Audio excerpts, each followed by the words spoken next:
Welcome to the mind body journey to well being. In this room, this masterclass series, we were talking about um, mind body medicine, flow science, and the journey of personalizing wellness.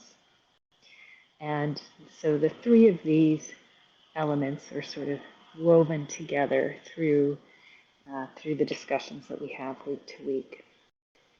Walking our own true path is finding our way towards wholeness. This means the unity of body, mind, and spirit, and everything in the universe, really. And so when we talk about mind-body medicine, we are talking about a journey back to wholeness, a journey to remembering our wholeness. Sometimes it's not about accumulating more in order to come into this place of wholeness, but rather releasing the excess. This journey is unique for each person. There are no two paths that are the same. We can learn from one another. We can pick up ideas. We can even study with one another. But ultimately, at some point, a sustained journey into wholeness must become personalized. And that personalization happens as we begin to come to know our inner self more, and we begin to experience and explore more variety of what is possible, what's available to us. We don't have to tap into everything that's out there in terms of this holistic mindset of well-being. We don't have to do that. What's helpful is to have an understanding of what our own inclinations are, what we are drawn to naturally. I think that to some degree that each of us have our own key that sort of unlocks where we experience a sensation of opening. Now, as an example, for me, I'm a very body-oriented person. So through movement is often where I will sort of experience that sensation of an inner key or an inner lock opening. And then through there, it's like I've stepped through a portal. And then that's when I come into contact with what feels like more of what feels like my true essence. And so when I talk about each of you have your own unique inner code or inner key, it involves having that attentiveness toward what really speaks to you. Some people are really deeply moved and touched by the act of prayer. And other people are very deeply touched through meditation. Some through dance, some through poetry. So in that sense, that's what I mean, there's a lot of variety. Welcome to everybody who has jumped in to our conversation today. And then coming back around again to the original statement that I opened up the conversation with. Walking our own true path is finding our way towards wholeness. That includes the unity of our body, mind, and spirit, and everything in the universe. Wholeness and connection.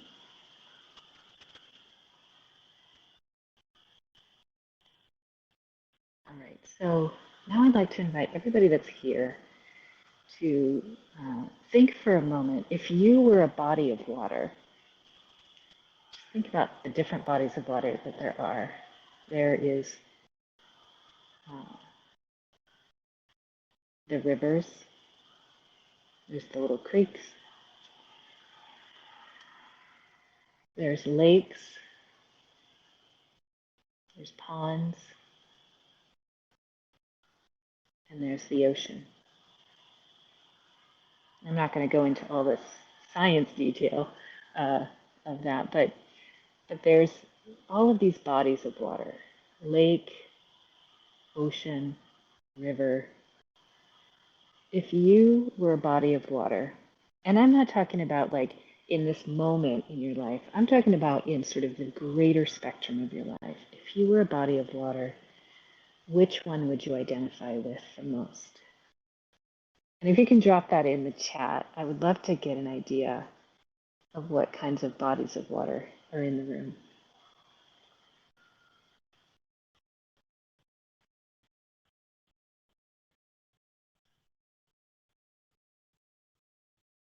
Are your apps working? Your chat messages working?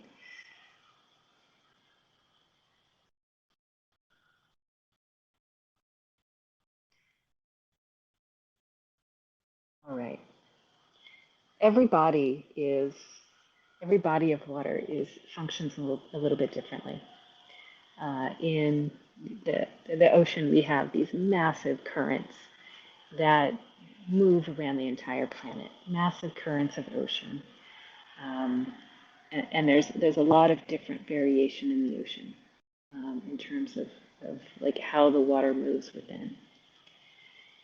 And we have rivers. We have big rivers and massive rivers like the Mississippi, and then we have smaller rivers like the ones that we might have in our local towns or cities where we live. And we have our lakes. We have our reservoirs that are man-made, and then we also have our lakes that are natural, that are the natural runoff from the mountains, where the water is sort of captured in some sort of crevice or bowl or something like that. Okay. And lakes, as we all know, are quite different also from a river or an ocean. A lake is often much more still, and depending on the depth of it, can have incredible temperature changes in the ocean. Or I'm sorry, in the lake. When we think about what sort of body of water we might identify with, this comes to understanding metaphorically, some of our own nature. Coming to understand somebody who identifies with a deep lake. This could be indicative of a person who has a very, very deep inner life. Maybe somebody who is very strong, very drawn to stillness and ease, perhaps. Another personality might be more drawn to a white rapids kind of river. It's got a lot of movement, a lot of motion. This person in particular may be somebody who really likes a lot of adventure and play, or likes to really flow with, sort of get into the flow of the river and move with that. Or somebody that is more ocean oriented, they might have a very, very large capacity and interest for life. Very, very deep, very broad, just have incredible capacity, and also perhaps are even very life-giving. Now, there's other sort of ideas that can be tied into these, but it's important to even just consider for a moment what you identified with most when I asked this first question. And if anybody wants to if you want to pop in your thoughts, I realize nobody did a while ago when I asked, but if you want to pop in your ideas of what body of water that really speaks to you the most, feel free to drop that in there. That what you're drawn to may give you clues about your inner life, about your inner world. And having an understanding of your inner life is also really important in learning how to navigate how to live well. For instance, if you're a river person, How well do you know your own inner river? How well do you know where the boulders and massive rocks are and where the holes are inside that river that you could very easily get swept into? Do you know where the eddies are? Eddies in a river are where the current changes direction. Sometimes eddies can be great because they can, kayakers like to use an eddy, it's along the side of the river. They can get into the eddy if they want to go back upriver a little bit and then go back down a little section of rapids. So eddies they're a change in direction in the river, and they can send us backwards, give us an opportunity to enjoy a particular ride again. But we can equally get stuck in those eddies, especially if we don't know what they are or what they can enable us to do. We can massively crash into boulders and completely destroy our craft that we're floating down the river in if we don't know how to navigate around them. Same thing with the ocean. If you are an ocean-oriented person, do you understand? Can you read waves? Can you read the weather? Can you navigate by the stars? Can you tell what the ocean's going to do? Do you know what it looks like when a tsunami's coming? So these are metaphors, but it's important to, sometimes we can become so overly attached to ourselves, to our emotions, to our stories, to our experiences. Sometimes we can become so attached to them, we're so close to them that we're just on a ride, and there's no level of separation between us and them. We can't observe anything.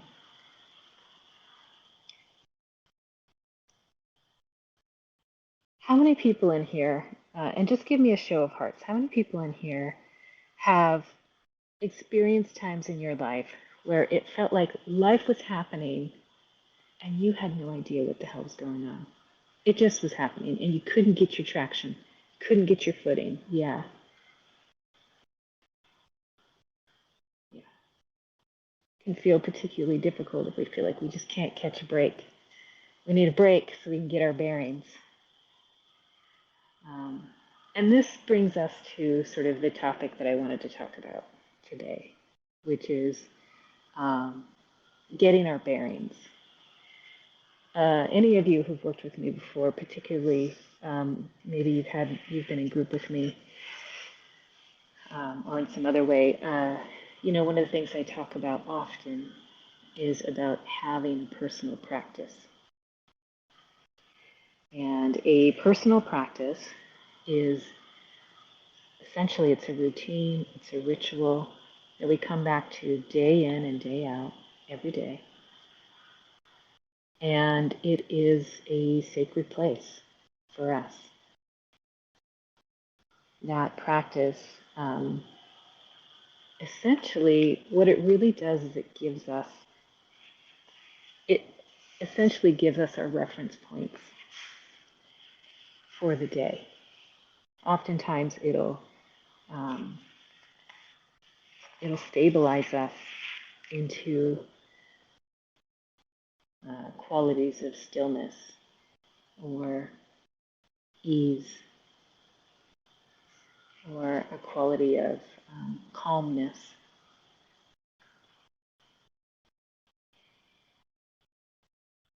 Some people have practices, like earlier I said, some people, prayer is something that really works for them. That's where they really feel like they connect. That's an example of the practice. And you've heard me mention I have a morning practice of reading and dance. These are two of devotional reading and dance. These are two practices that I do almost every day.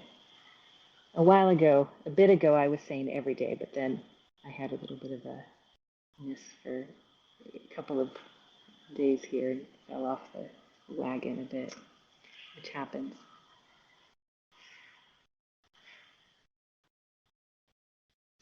So in personalizing wellness, we've talked about the idea that in the beginning stage of a journey, people, there's sort of a process of awakening to a vision that happens. Now, I'm not talking about a vision that you create. I'm not talking about like, okay, let me think about the lifestyle I want to live and let me create the vision. That's not what I mean. A vision is something that emerges from you as a result of you shifting into a non-ordinary state of consciousness. And that is also known as a altered state of consciousness. Sometimes it's called a self-transcendent experience. And in simpler terms, it's known as a flow experience. Sometimes peak experience. Maslow spoke about peak experience. There's actually so many names for this experience. It's very difficult to keep track of it.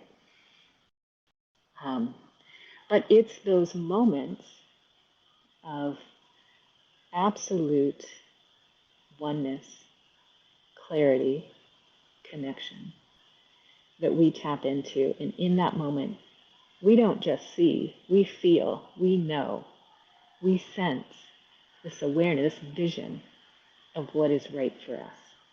It's an omnipresent, all-encompassing type of experience. Now, I bet that you have had this experience before.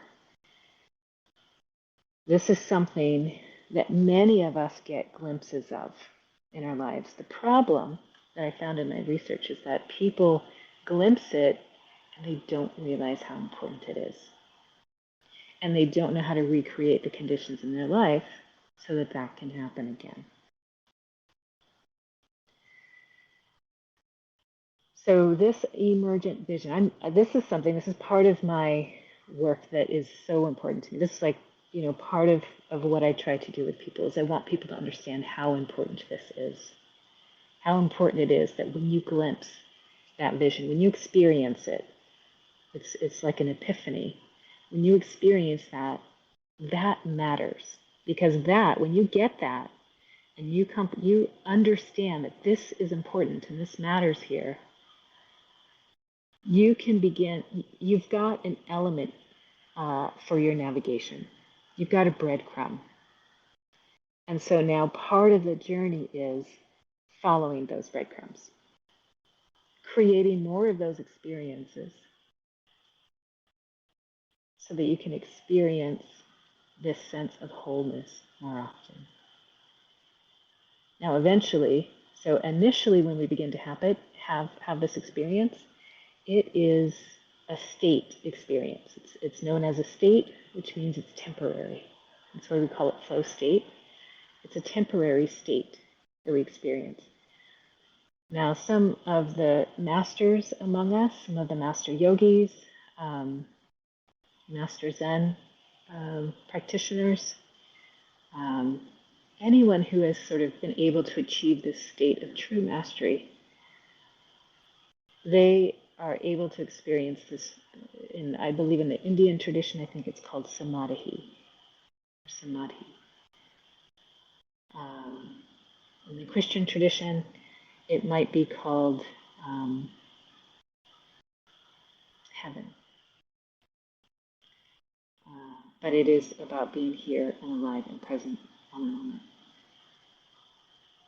So, and when that happens, when a person experiences a master, somebody who's dedicated their life to enlightenment, so to speak, that person is moved, their stage of consciousness has evolved. So no longer is it a state that is temporarily experienced. Now it's a stage of consciousness that has been developed, that a person has moved into. And so again, coming back to this idea of wholeness and the unification of the mind, body, and spirit, these are some of the opportunities. This is some of the where this may go. Now, I realize you may not be looking for that right now. And that's absolutely fine. We all have kind of different journeys, but some people seem to sort of be they come into this life, they come onto this planet, and they seem to know really well, very clearly, that they're here, that they're here to do something. And they're sort of, and I'm talking about people that have a vision of wholeness that they're very connected to living out. Maybe it's being a teacher or something. And then other people, and this is where I fall in, and maybe some of you, other people, they come to have a deep connection with their purpose, or maybe even a type of mission in life through suffering, because something brought them to their knees, something broke them, and they went through the journey of healing and integrating and finding themselves again, and perhaps experiencing some degrees of wholeness.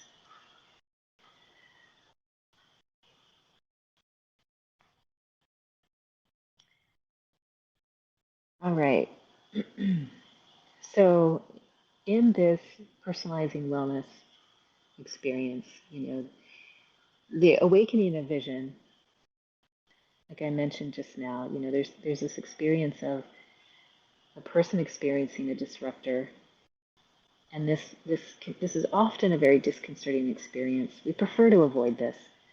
It's often the things that we want to avoid, that we don't want to have happen, that we often will grow the most from. Anybody have that experience? Anybody grow so much from an experience you really did not want? Come on, there's nobody in the room that experienced massive growth from something you did not want to have happen?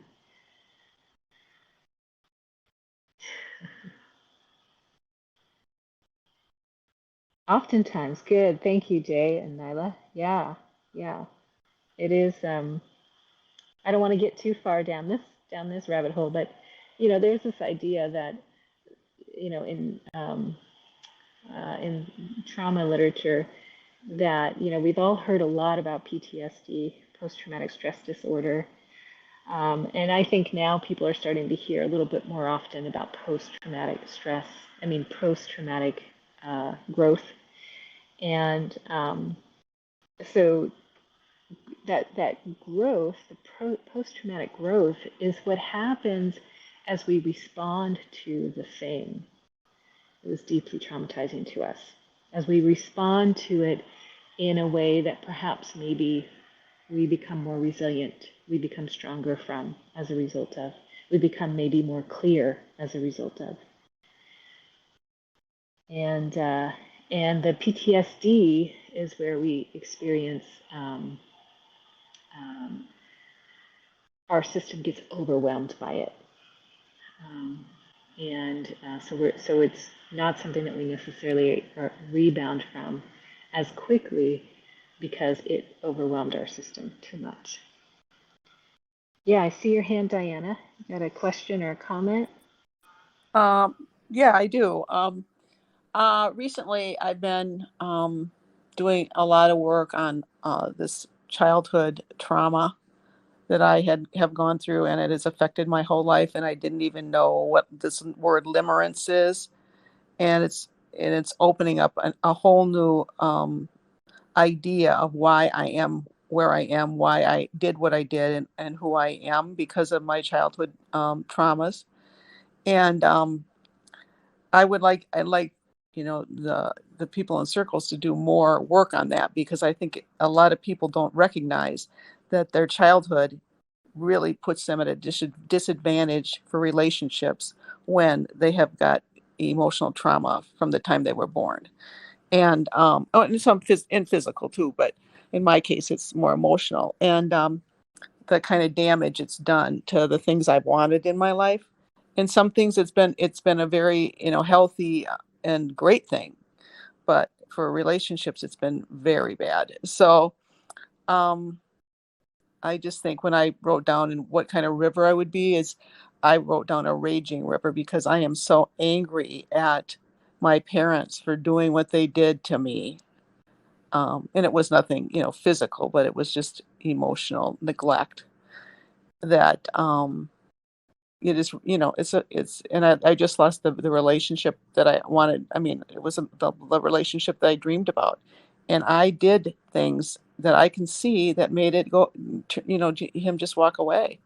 And I'm so angry at myself for it. So that's my deal. Mm. Thank you, Diana, for sharing and bringing your voice into the room. Yeah, our early experiences very much shape our attachment style and our relationships as we become as we grow and as we become adults. And it often takes a long time for us to heal and to integrate from many of those early experiences. I think of it as for me personally, it's been a lifetime, um, and I think it'll probably continue. Uh, but that's the journey. That is the journey that we're on. Is this path of ongoing commitment to making peace within ourselves. And the emotions are very important signals. Um, and it's to be able to have to know and to feel that sense of anger and even rage is really valuable. From a mind body perspective, we want to move that through our body. We don't want it to stay stagnant. We don't want to suppress it. We don't want to push it down because it'll manifest in other ways in our bodies or in our minds. And so, from a mind body perspective, we look for ways to move that. Dance, in particular, is a really great tool for moving anger and rage through the body.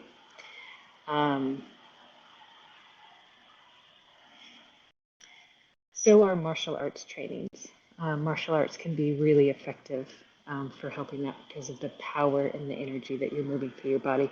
You got to remember, this is, we have to be, our emotions need to be expressed. Their emotions are not meant to linger inside of us for long periods of time. They are meant, they come up, they are expressed. We get into challenges ourselves where we feel like we have a hard time with it. It feels unsafe to release our anger, to express our anger. So, if you found this, you've recognized that you are feeling this incredible anger and you feel sort of this raging river inside of you, that's a really great clue to have right now in terms of how do I find ways to release this? How do I find ways to move this?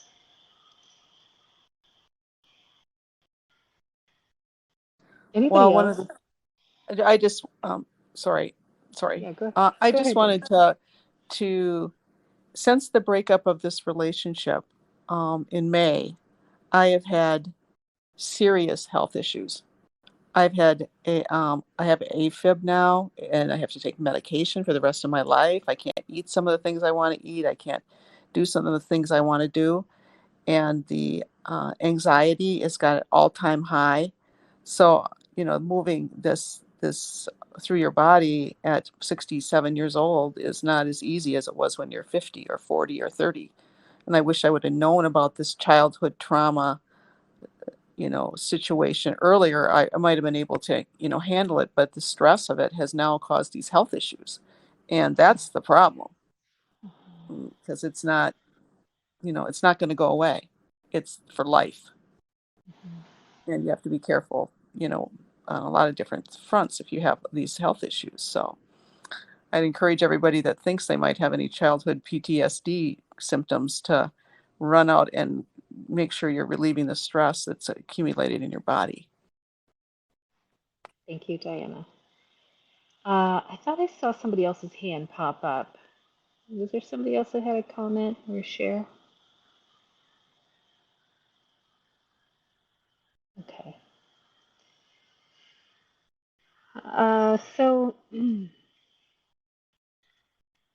Okay, so this other piece that I wanted to talk about just briefly, um, I have to get my little outline so I don't lose track. This other piece here, related to awakening a vision. We experience a disruption or something that sort of brings us to our knees. And it can absolutely be a series of them in our lives. And then if a person is seeking to find a way to find well-being in their lives, they will move into what's known as a personal discovery phase. And this is where that personalization that I mentioned at the beginning of the call begins to get discovered, essentially. This is where, seeking to understand yourself through introspective activities, exploring behavior, tapping into what your interests are, what your preferences are, what your needs are, and what your values are.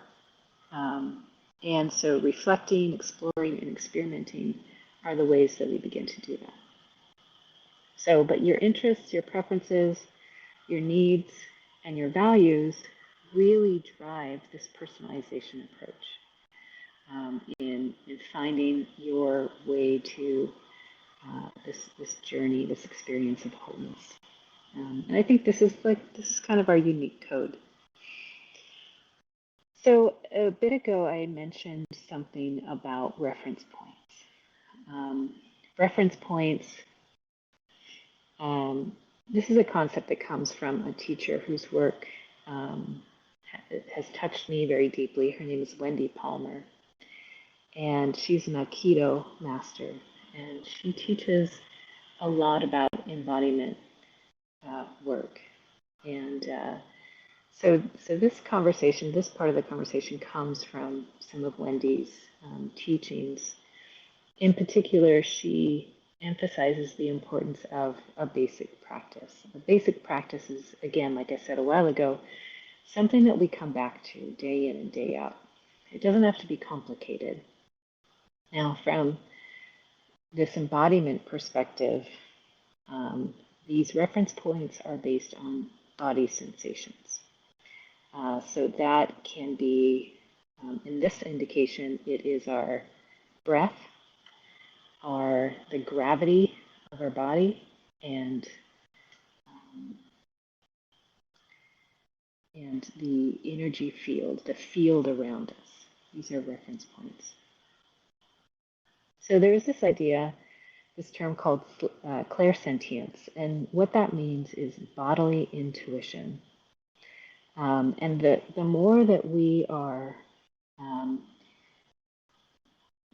essentially, the more that we can sink into these reference points. The reason why these reference points are important is because they give us a place to land. They give us a place to breathe so we can develop our capacity. Capacity is something that's considered really important for us to be able to do any kind of deep healing work. The work that you do, if you're working with a practitioner, a therapist, or a healer, or anything, that we can only go as far as our capacity allows. So your capacity today might be very different than what your capacity was 20 years ago. And so our capacity grows the more we work with it. And this happens through continuous practice. It happens through showing up consistently for ourselves. This is where we learn how to tolerate sensations, and we also learn how to move from judging our sensations or our experiences to observing them in sort of quantities of energy. We, particularly in the Western world, we have a tendency to judge everything moralistically. It's good or it's bad, it's right or it's wrong. It's super easy to get stuck in this either or, black or white thinking. And we get into that, we can get stuck in that ourselves when we're on our healing journey. And it's important, like we need a little more variation than that. We need more than it's good or bad, it's right or wrong. We need to be able to develop our capacity to observe things in terms of perhaps noticing the pressure that you feel, or maybe even the texture, or the pulsations. As our capacity grows through practice, we can receive more information while we're centered, and then we can use that information constructively. A while ago, I might have said this. Some of you may have heard this already, but recently I was having a really I sort of like caught myself having really big emotional reactions to some things. I was super touchy. And it was sort of like, it was like I had these buttons all over me. And it wasn't that anybody was doing anything in particular. It was that I was feeling so incredibly sensitive that things were just, it was just like lighting me up. And I was feeling spikes in my heart and in my belly and in my chest, spikes of energy. And I say I caught myself because it was like, I remember walking up my stairs and feeling this intense surge of energy through me, and then suddenly like sort of pulling back a little bit and saying, wow, what is going on right now? I'm having some really intense energy move through my body. What is happening? And and I've been working at this stuff for a long time, for 25 years. And so, I did know enough to be able to sort of not become overly attached to the emotion, to the sensations that were in my body. I didn't look for somebody to blame, and I didn't look for, I didn't necessarily attach an emotion to it, but I was able to feel the sensation, these spikes that shot through my body, these cortisol sort of shooting through. It was so intense, and then by being able to do that and realize, like, wow, something's really going on, then I was able to ask myself, well, what do I need right now? What do I need? What would help me? And that question led me to the next action that I took. So, learning how to ask, using bodily intuition as a way to ask ourselves what's happening can really help us again in developing this capacity for staying centered. So as we learn to strengthen our attention, and we learn to use our breath, and we learn to use our sense of balance to interact skillfully with situations that arise, we can learn to open to the moment and flow with the moment that is unfolding before us. So essentially, when we're in a really reactive state, having a basic practice gives us a stable self to return to. I'm going to say that one more time. So we have to ask ourselves, am I really reactive? Or it doesn't necessarily mean that you are characteristically.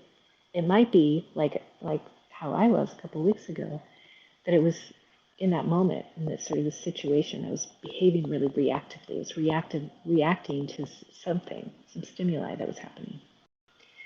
So when we're in a really reactive place, when we have a basic practice, it can give us a safe and stable place within ourselves to return to. So it is important, our reactive self is really magnetic and attractive.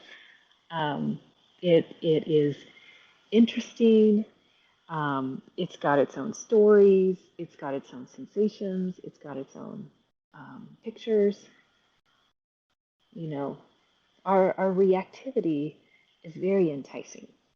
We can get drawn into it really quickly. So when we're working on creating this stabilized, sort of centered home for us to return back to, um, we want to pay attention to ways that we can make that feel magnetic for us as well. One of the things that works for me is remembering the way I feel after I've engaged in one of my practices. Remembering that calm, stable, peaceful way that I feel. That to me is magnetic. That brings me back. The discipline is the thing that gets us to act on it. The discipline is the action of following through.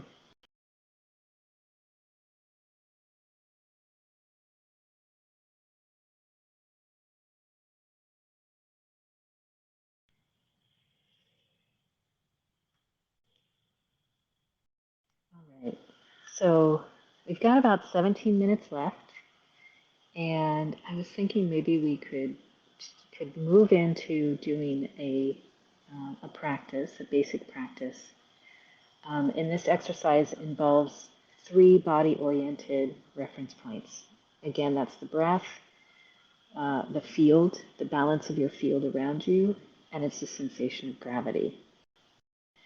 So as far as the breath goes, this is essentially, it is a long exhale that focuses downward toward your hara. The hara is your energy center that's located right in between your navel, right in between your belly button and your pubic bone. So it's that area that is like, it's very sensitive. This is considered, this is known as the body's power center. And it is also an area that is it's very sensitive. In martial arts, this is an area where if we have to protect ourselves, if we need to protect ourselves, defend ourselves from an attacker, it is recommended that this is the area that a person kicks, if you can, because the area is so sensitive, and if you take a person out right there, they will be down for a couple of minutes. So this area, again, incredibly sensitive, but also our power center. Now, we could do a whole other class on this, but so know that is something else too to really explore. But this long exhaling breath goes down towards your hara, towards the center. And we'll go through this in a minute. I'm just walking us through it first. We send that breath down into the hara and down into the center of the earth. And this is an act of grounding. It grounds our nervous system. It grounds us. It helps slow down energy that feels like it's moving too rapid or too fast.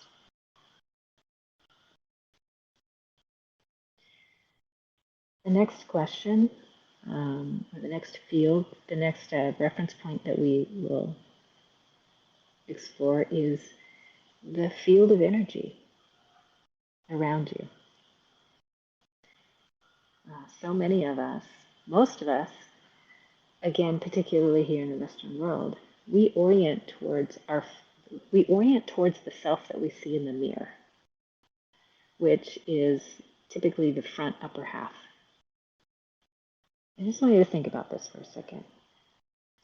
How often do you feel like your awareness is down in your hips or in your belly?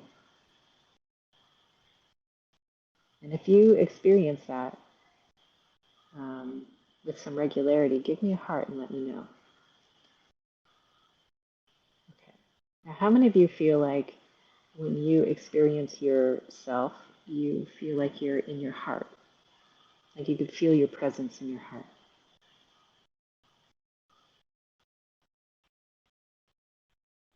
How about in your head when you think about yourself? Where are you? Are you in your head? Or do you live in your head? Yeah. That's how most of us orient, is that we are sort of in that upper portion, upper front portion. But that's like 1/6 of who we are. Well, not even close, actually. That is a completely inaccurate statement. Um, but that's nothing, right? So we have this whole backside and this whole below side. And what happens if you are fully inhabited in your full body? It's pretty common. It's pretty common when we've had difficult life experiences, when we've had trauma experienced in the body, that that we disassociate and we will sort of detach from our body. Um, and so it takes some work in terms of getting back into and living in the body. But this is our home. And when we are more present in more of our body, we're able to feel like we're able to be more of who we are, and we're able to inhabit ourselves fully. And the body is just one dimension. And then the last thing we'll explore is this sensation of gravity, feeling the weight of your body. So these 3 reference points, again, are the breath, the field around you, and your weight, your gravity. So these are simple. So let's do this. Let's do this now. I invite you, if you're able to, if you're driving, I understand that you wouldn't be able to necessarily do this completely. But I invite you right now, if you can, take in a good inhale. So you feel like you got some good breath coming in. And extend, as you're taking that inhale and you begin your exhale, extend that exhale all the way down, down, down, down, down towards your pelvis, to your hara,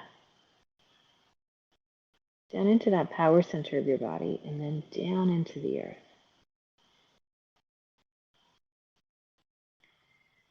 And let's do that again. We'll take a breath in, and now we exhale, directing your attention down towards your energy center.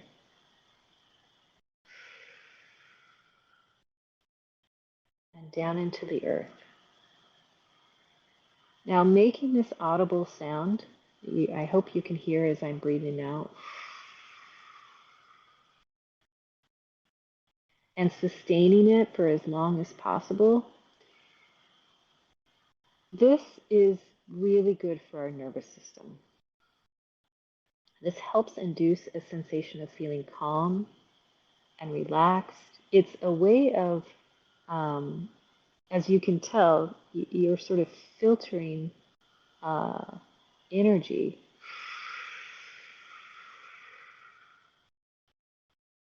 as you release that breath. So it's not like a balloon that just popped. It is like there is sort of this this pressure pushing that breath out.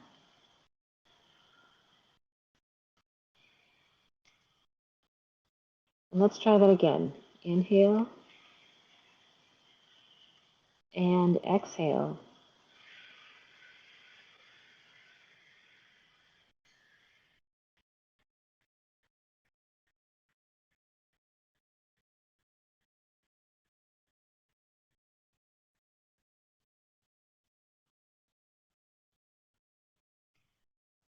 Who's doing this with me? Can you give me a heart and just let me know if you're doing the exercise? Awesome. Yay. Awesome. Okay, good. This part is so simple. So simple. Anytime you can do this multiple times a day right here. Inhaling and exhaling. And we haven't even finished our basic practice, but anybody already noticing a shift in how you feel? You can give me a heart if you're noticing a change. Good. Okay. I do this all the time, multiple times a day. All right, so this next part of the practice. Now, if you're able to close your eyes, close your eyes. It's not 100% necessary if you can't. So now I invite you to feel your energy field. Just what is the field around you? How far out does your field in front of your body extend? Is it 6 inches? Is it a foot? Maybe 2 feet? Or is it 3 feet? Maybe even further.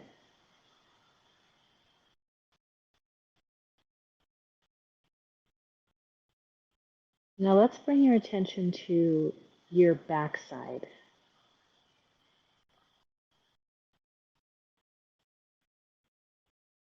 Now, how far out does your energy extend or your feel? How far out can you feel yourself extending from your backside?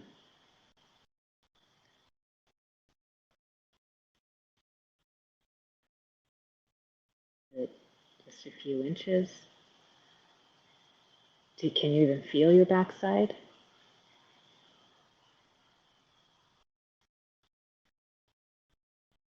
Is it a foot?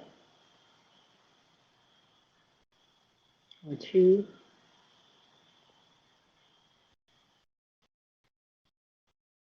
Or maybe even 3 or farther? Now we're going to do an exercise to extend this, so right now we're just doing a check-in. Now bring your attention to both of your sides. Same thing. How far out is your energy extending on your sides? Now, by now, simply because we've been asking this question, it's quite possible that your sense of your field might already be growing.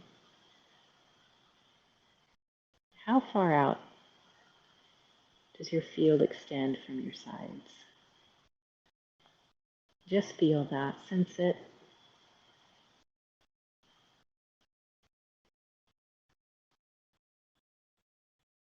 All right, and now bringing your attention to the top of your head. How far up does your field extend around your head? A few inches?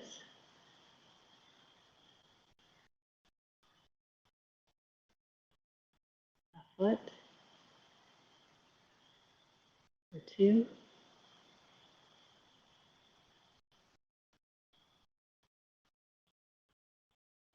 Maybe even more. Now let's bring our attention down to the bottom of our feet. And same thing. How far down does your field extend? How far down does your field extend? A couple of feet? A few feet?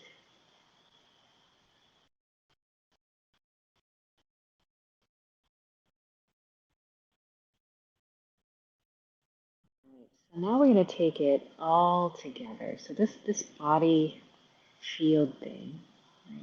I'd like you to just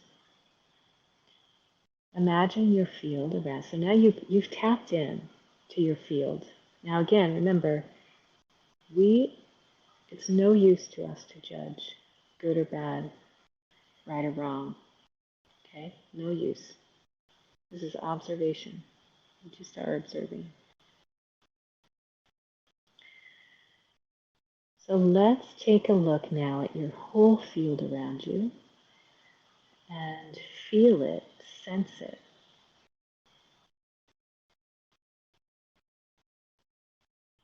You may have noticed maybe your hands have even opened up as you've been doing this. How far out is your field extending? Now we want to do a 360-degree sense. Now, in feeling your body, notice, are there any adjustments your body needs to make to accommodate for the natural growth that might be happening as you've brought your attention to this? And if there is, make those adjustments. Might involve rolling your shoulders back a little, maybe wiggling your body a little bit, your hips a little bit, maybe opening your heart space a little, even adjusting your crown. Trusting in the inherent intelligence that is within you, that is yours. There's an intelligence that thrives and moves through you. So we're just going to allow that intelligence to inform us, to move us.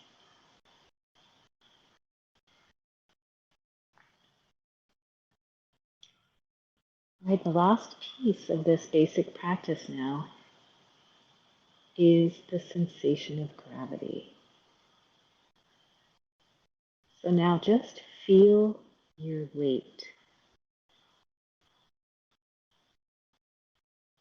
Can you feel the sensation of gravity in your body? We all weigh a certain amount. And when we try to lift our own weight, we know it's substantial. It's a grounding experience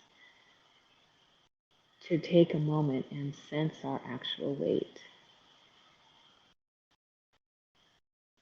And again, as I said a moment ago, this is observation. Observation without judgment, right?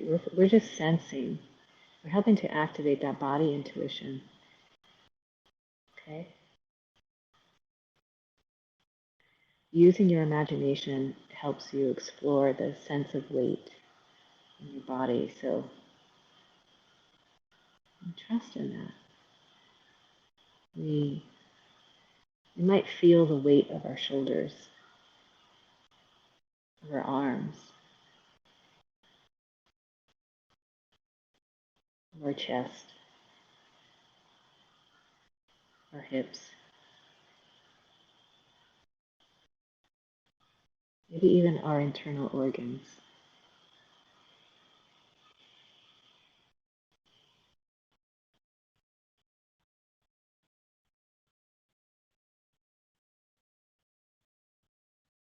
Feel the water in your body.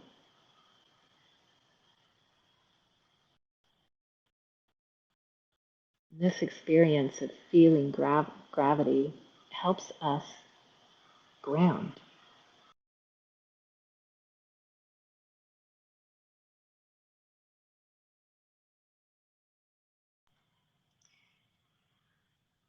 All right. So wherever you are in your experience right now, you just completed your basic practice of breath, field, and gravity. Very simple. It took us about 7 or 8 minutes to do that practice, but you can do this in 2 to 3 minutes. You can do it in 15 minutes. It's something that can be done quickly as a way to give you a safe and stable place to be inside yourself. When you find yourself feeling reactive, this can be an activity, this can be a practice that you can drop into. Starting with that breath that drops all the way down to your navel and then down into the earth. And adding that sensation will help. And then sensing your energy field, sensing the field around you. Okay. And then finally sensing your weight. Now you don't have to wait until you're feeling reactive to do this. You could take 2 minutes in the morning when you're brushing your teeth to do this if you want. Okay, so in final closing on this topic, remember a practice, there are many practices. A practice is what matters, not necessarily what practice. So one practice is a way to get started. I offer this to you if you don't have something, and as that container. All right, everybody. We will be closing the room in just a moment. I would like to offer an opportunity for you to share any nuggets or any takeaways that that you're going to be taking with you from today's experience. Would anybody like to share? Thank you for that heart, Lori. Anybody like to share a takeaway? What was important or what landed for you today?